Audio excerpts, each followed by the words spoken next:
Luke chapter 12 verses 13 to 21. The things you have prepared, to whom will they belong?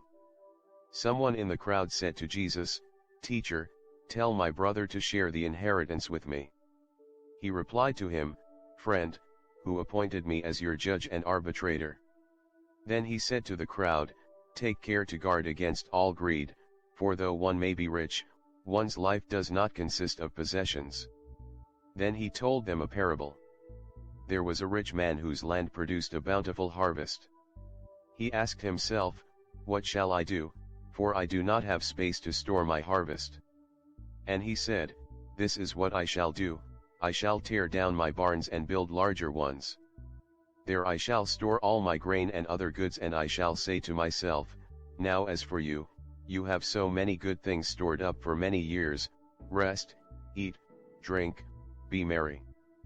But God said to him, "You fool, this night your life will be demanded of you, and the things you have prepared, to whom will they belong?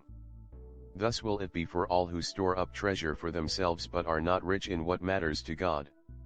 In the opening lines of today's Gospel we read how one brother is asking Jesus to speak with the man's brother and ask him to share an inheritance with him. Jesus refused the request on a couple of different levels. The questioner was obviously selfish and was only concerned with his own personal wants. Again, the man was clearly greedy.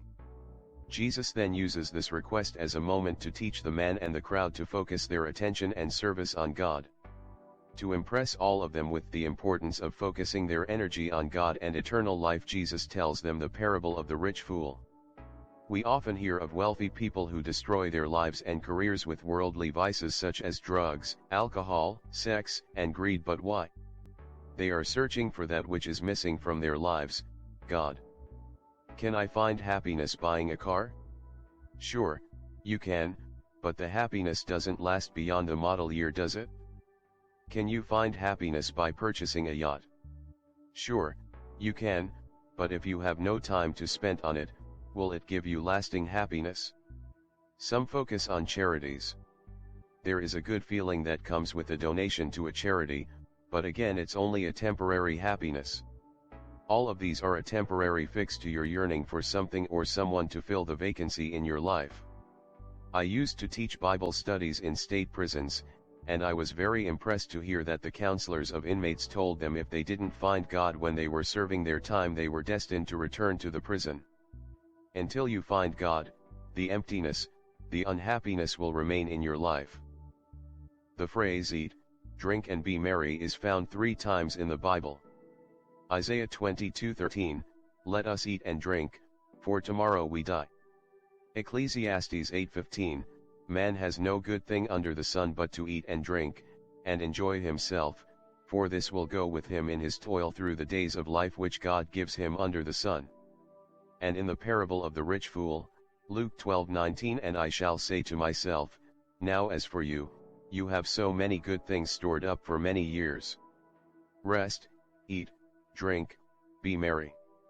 The saying "eat, drink, and be merry," sometimes followed by the additional phrase "for tomorrow we die," expresses the philosophy that one should enjoy oneself fully, with worldly possessions at the present time, because the future is uncertain.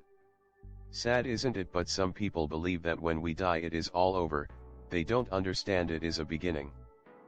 From the Gospel of Matthew chapter 6 verses 19 through 21. "Do not lay up for yourselves treasures on earth, where moth and rust consume and where thieves break in and steal. But lay up for yourselves treasures in heaven, where neither moth nor rust consumes and where thieves do not break in and steal. For where your treasure is, there will your heart be also.